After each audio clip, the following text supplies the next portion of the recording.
Right, good morning. Good morning, everyone. There are already quite a few of you in the meeting room. Very happy to see so many of you again today on the second day of Meta Forum. Thanks again for participating yesterday in the conference, in the online conference, I have to say, which was really very, very good and ran smoothly from our point of view. So we're looking forward to day 2 of Meta Forum. And like yesterday, we would like to start this morning today with a quick poll that Katrin is firing up right now. And we wanted to find out how many of you participated in the virtual expo yesterday. So Katrin is now starting the poll for, I don't know, 10, 15, 20 seconds. There you go. So have you already visited our project expo for different options?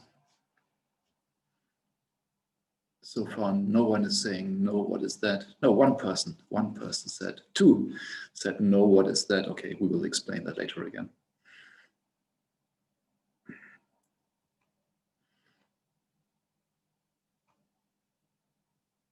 Okay, and I'm looking at the live stats here, and interesting result. About half of you are saying no, but I plan to do so in the next expo slots.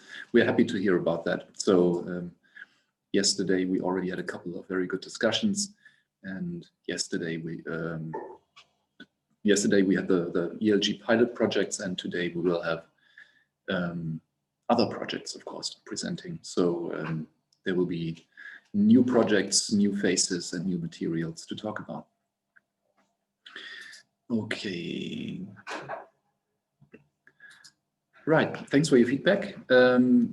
Quick overview of the day today. So we're starting out with a session, 30 minutes on the European Language Equality project, which is coming up in January. After that, and there's a clear connection, topic-wise, we will continue with a longer session on the national competence centers, who will share some recent developments from their regional activities and regional developments. We will then have the virtual project expo, a panel on AI and LT initiatives, and then again, the project expo. Right. I mentioned the project already, European Language Equality, yesterday a number of times. The acronym that we use for this project is ELE. It is like a sister project to ELG. And today we present a couple of main aspects about this, or of this project. And then hopefully we will have 10 or 15 minutes for the question and answer session as well. Right, and with this, I would like to hand over to the coordinator of the project, and that's Andy Way, who is live with us from Dublin, Ireland. Andy, the floor is yours. Okay, thank you, Georg. Yeah, delighted to see over 100 people already logged in this early to the conference, so that's a really positive sign. So hopefully there'll be more than 100 still by the end of the presentation. So yeah, very pleased to be here today to present this brand new project, which starts on the 1st of January, together with my 4 colleagues who together represent the core partners on the ELE project. The observant among you, I know it's early, but the observant among you will have noticed the similarity between the names and the fonts and the icons, and of course, you know, as Georg has already said, ELE and ELG are inextricably linked and will be over the next 18 months or so. They both end in the summer of 2022 with what we hope will be a large face-to-face event. We're all dying to get back together and see each other face-to-face, and fingers crossed that we're able to do that. So as you can see on this slide, there are 53 partners in the consortium overall, comprising the core members who you can see in front of you, each of whom will help me present this project today, give you a whistle-stop tour at least. And we have a bunch of networks like LT Innovate and Clarin, some EU language technology companies, big and small, and a number of research organizations, many of whom you'll see in the next session, who represent all 24 official languages of the EU and many other regional and indigenous languages. So an 18-month program, with two real phases: to develop a strategy to try to achieve European language equality by 2030, and then to implement that via a roadmap. So those are our main aims. So if we can switch to the next slide. So this really arose from a report that most of you have probably read, a 169-page report coming from the European Parliament.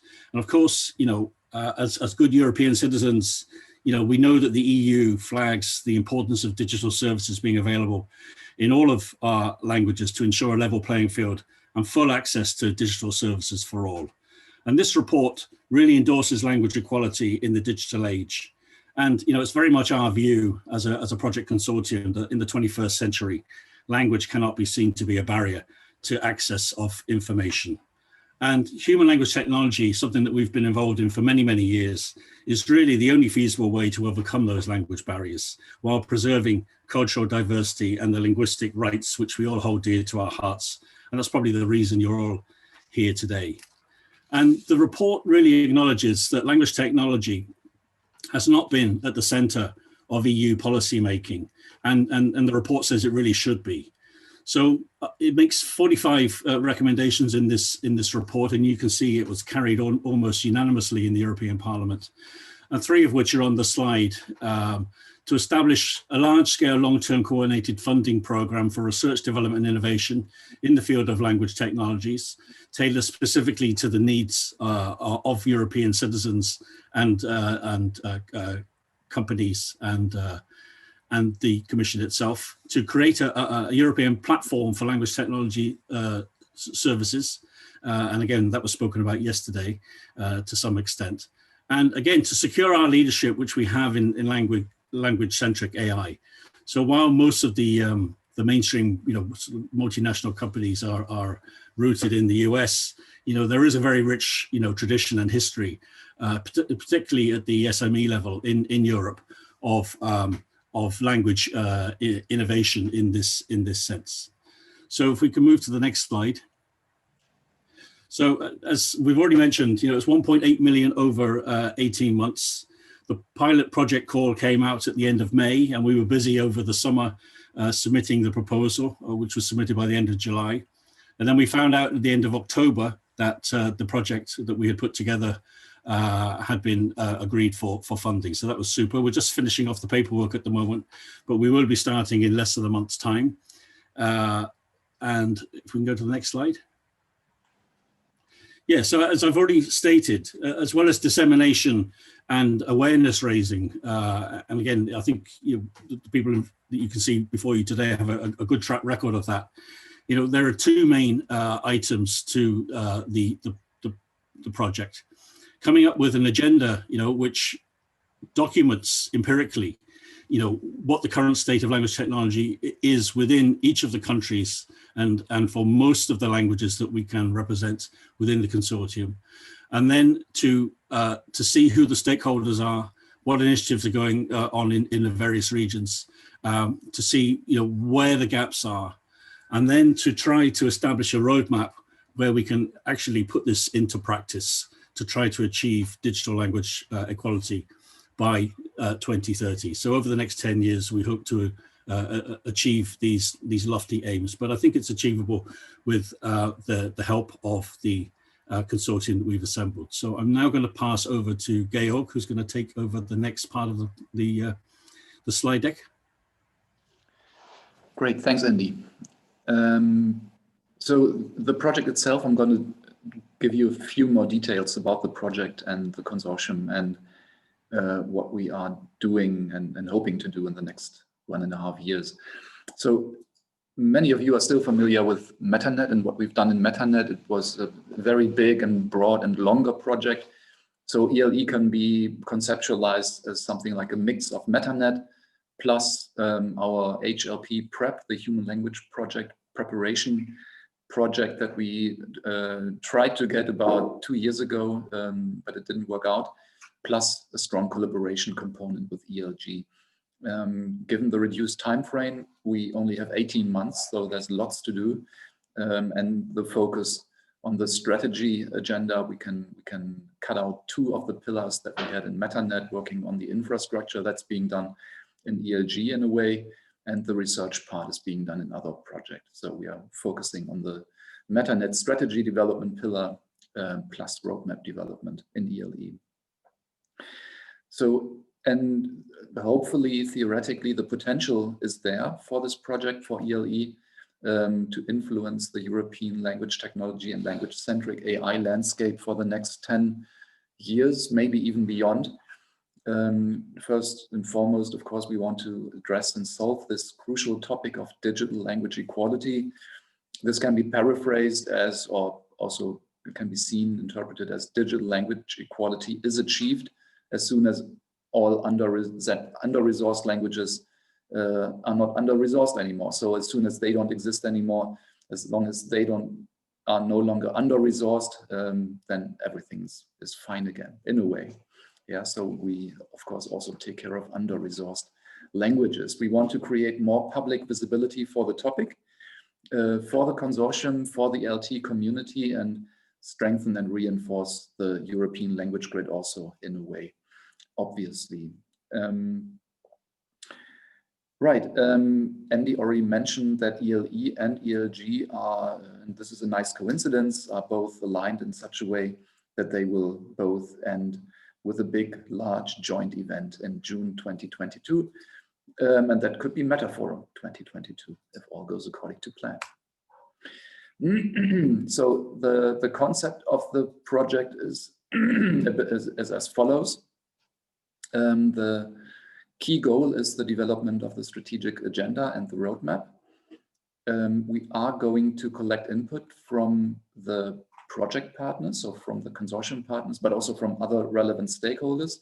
We have resources foreseen for many consultation meetings, for online surveys, and so on and so forth. There will be a strong collaboration between ELE and its sister project ELG.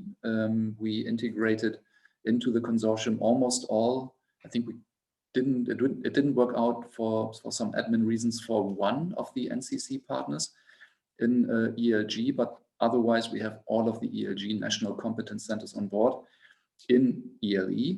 And we will also find and make use of the synergies with the Language Technology Council. And we even integrate the platform, the ELG platform and infrastructure, into various tasks in European language equality.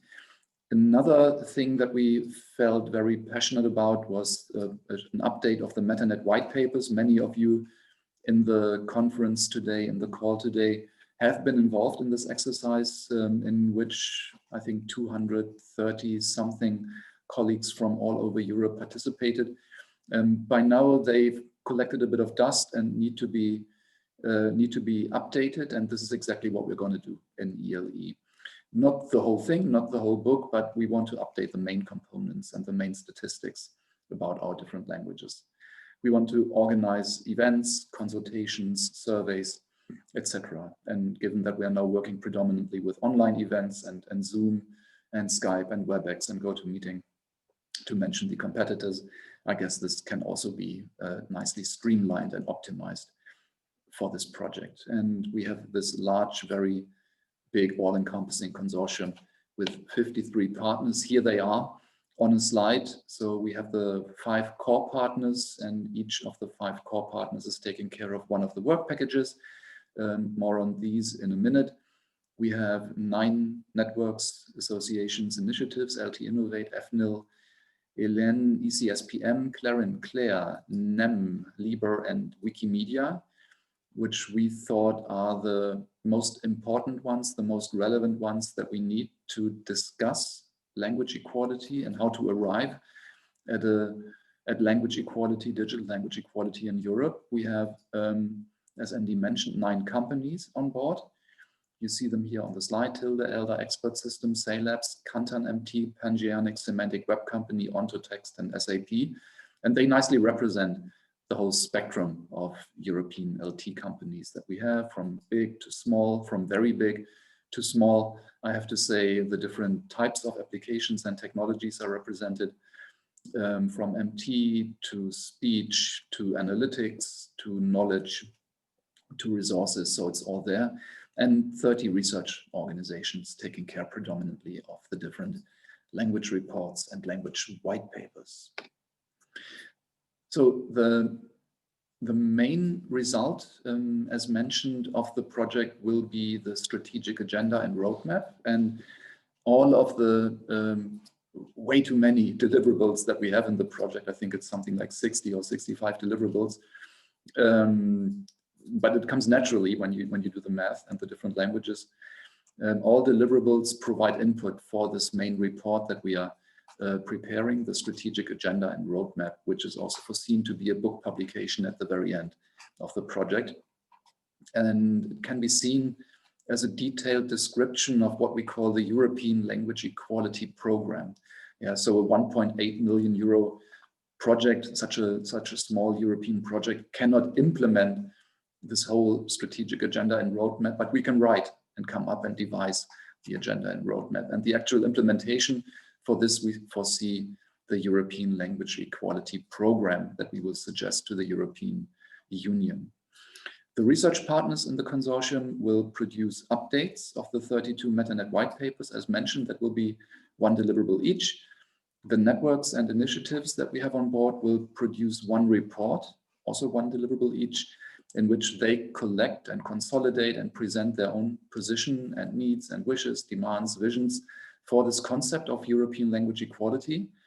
And the companies are doing slightly different. The companies are teaming up to produce various technical deep dives, we call them, for the different technology areas. So what exactly will the future bring for these technology areas? What do they need in terms of development pipelines and maybe tooling, etc., etc.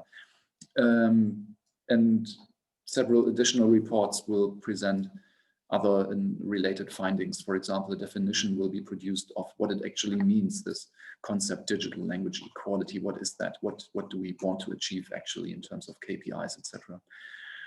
And these reports will be prepared in a more or less autonomous way based on templates that we will come up with. But we will take on board, of course, other voices, other opinions, so that everybody in the community can have their say.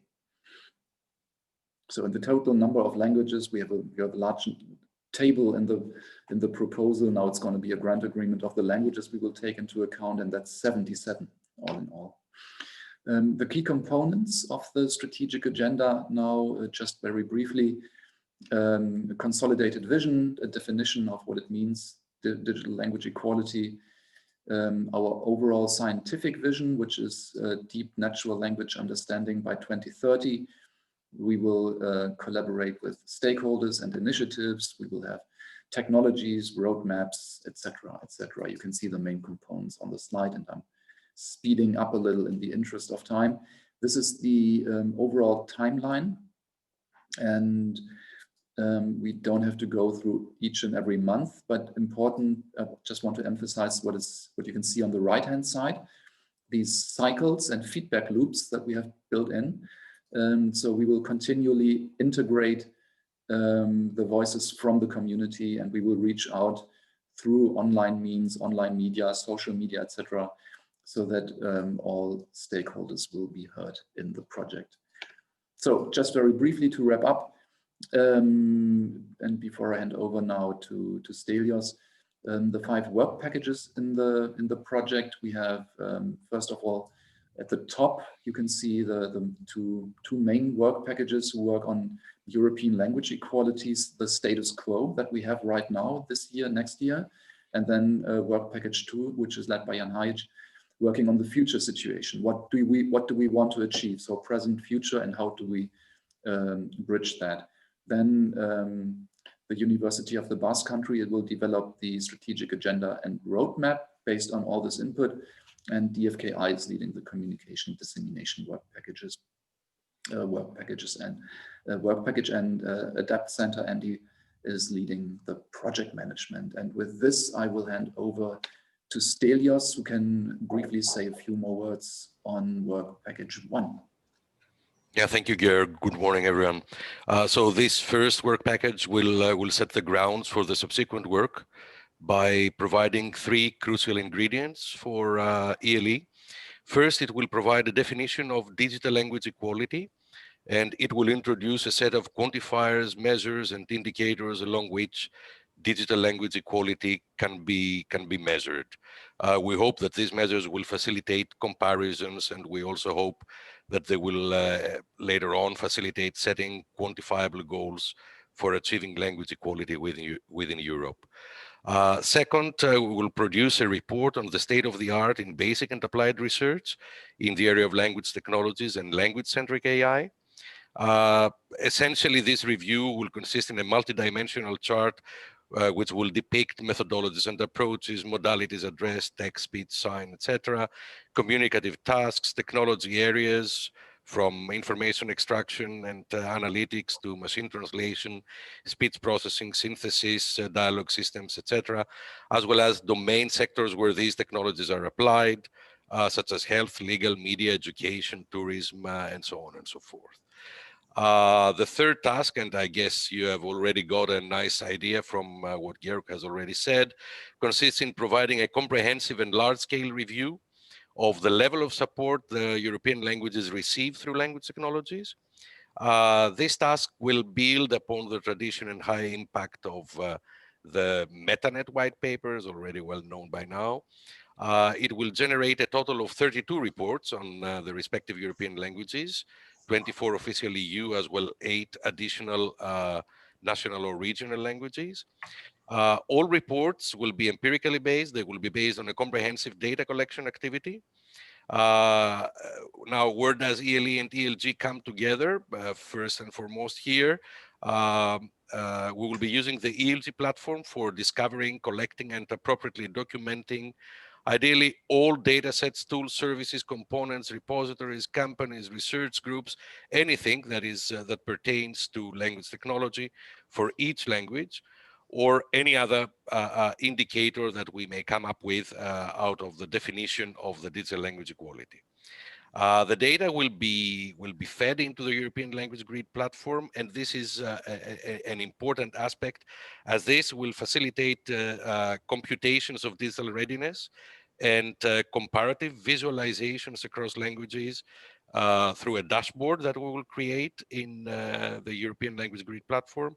And we hope that this dashboard will provide a nice overview highlighting strong and weak points of digital support for each and every language in the EU and the rest 8 languages that we're treating in ELE.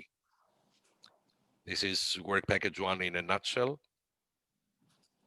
Thanks, Delios. And Jan, do you want to say a few words about work package 2? Sure. So good morning, everyone. We will be leading the work package 2, which is entitled The Future Situation. But in order to be able to try to describe or see or put together the vision for language technology in 2030, we have to collect information. So in the first 2 tasks of WP2, we will be doing just that by means of surveys and consultations. And the first task, 2.1, is towards the creators, LT developers and research, and we will see what how they see the current situation, possibly where are the gaps, and we will put this together into a comprehensive reports with some deeper information about the well-known technologies and their directions. In the second task, we will go from the other side. We will ask the users what they are missing in current language technologies, what are the problems with the current implementations and applications, and we will also put this together and to have some background and information from which we can start to look into the future. And that will be the last task, where we will try to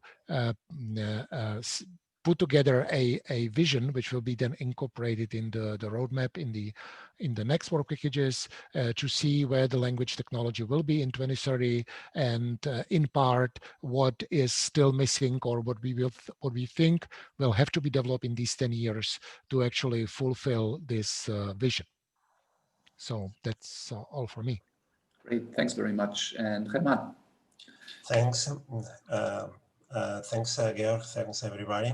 Yeah, our work package 3, it's quite challenging. So it has to take all this input and try to consolidate and try to come up with a common strategic agenda and roadmap.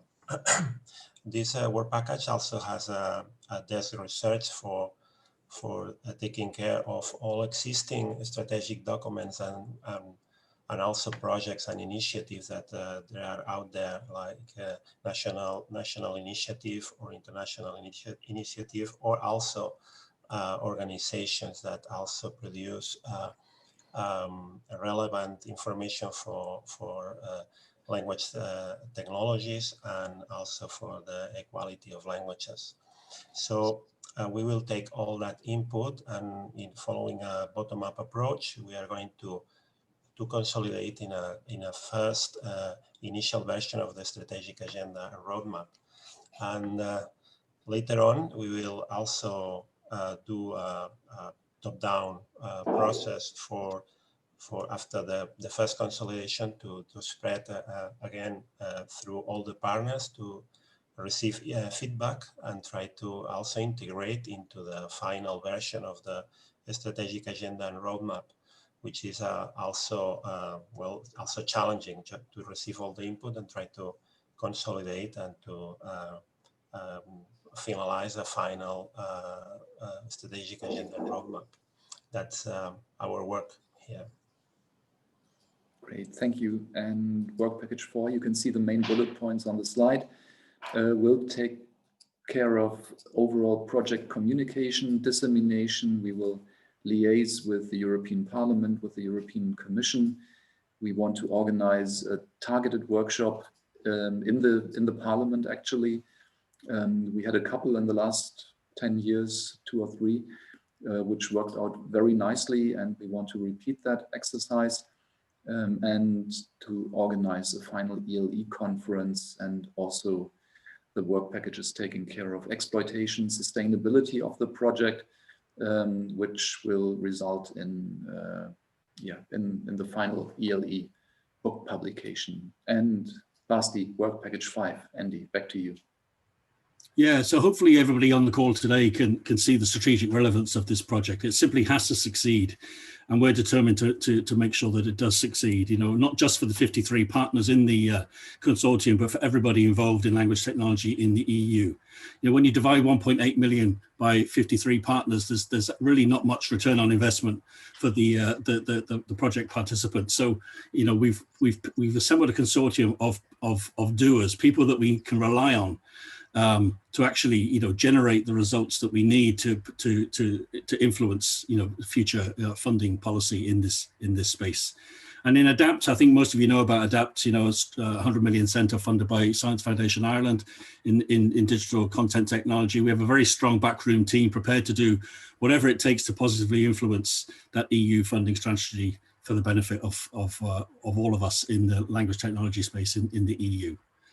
So the last slide is just a set of summary points that we've all addressed through each of the mini presentations today. So brand new project starting in a month's time, less than a month's time, 18-month project, culminating, we hope, with a large face-to-face event, potentially a Metaforum 2022, aimed at developing a strategic research, innovation and implementation agenda and roadmap for full digital language equality in Europe by 2030. 53 partners covering all of the 24 official EU languages and a number of other indigenous languages. We will, as Georg has already said, be hosting a whole bunch of events that all of you can get involved in. We value your collaboration, even if you're not a core partner of the project, your voice will be heard somewhere along the line via one of the events that we invite you to participate in. As we've already mentioned, and as hopefully you can all see, this is a very strong overlap with the ELG, and that was built in from the get-go. And really, we're reaching out to all of the interested parties and relevant communities across Europe to establish language technology and language-centric AI in the future funding programs of the Commission. We want you all to participate. We value your attendance today. Hopefully you've learned something interesting about the project and are as excited as we are to get this program up and running. I think that's about it, Georg. I don't know whether we have time for any Q&A, but let's take a couple of minutes. Thank you very much, Andy. Let's take a couple of minutes for questions. And Stephanie just gave me a question that was asked, and the question is, what about African languages like Swahili, Zulu, and others? Yeah, so surely an important set of languages that should be taken care of. But given that this is the European Language Equality Program, we discussed it, I think, a number of times in the various calls in the preparation phase of the proposal. In the end, we decided to stick first and foremost to the 24 official European member state languages, and then to take on board as many of the additional other minority, co-official, etc. languages in Europe that we have, and we unfortunately cannot take care of the, let's say, languages of other continents. Are there any other? We have another one. Okay, Katrin. Yeah, okay. Do you want to just? So, yeah, I just read it out loud. Okay. Following the International Year of Indigenous Languages, where the Language Technologies for All Conference, LT for All, was organized, UNESCO will launch the International Decade in 2022 to 2032, where the topic of developing language technologies for all languages will be included. Do you plan to liaise with UNESCO on this? Yes, of course we will do that. I read about this, I think, last week when they published the first announcement. We do have, through ELG colleagues and other connections, there are some connections to UNESCO, and obviously we will liaise with them. Andy and the others, any additional comments regarding this? No, I think that's an exciting announcement. It's not one that I had heard of before, and clearly, given the timeline is very similar to what we envisage, it would make sense to collaborate. So we'll certainly be reaching out, and thanks to Joseph for passing on that information. That's an exciting co-development, and surely we can benefit from working together.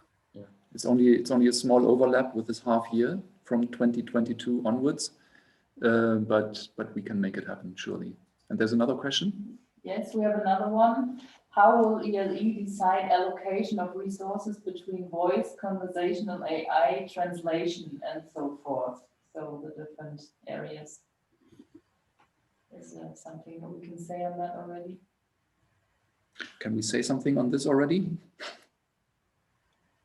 Well, I guess, we're not really allocating resources. We have as Georg has said, this is quite a small budget, but we think that we can punch above our weight here. What we will be focusing on, of course, is, trying to persuade the Commission to address all of these areas, all of which are very important.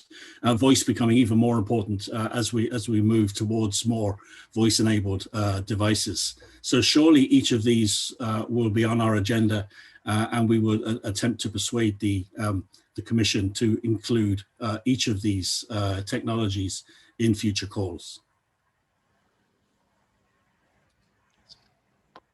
That's it? No more questions? Not for the moment. Okay, great.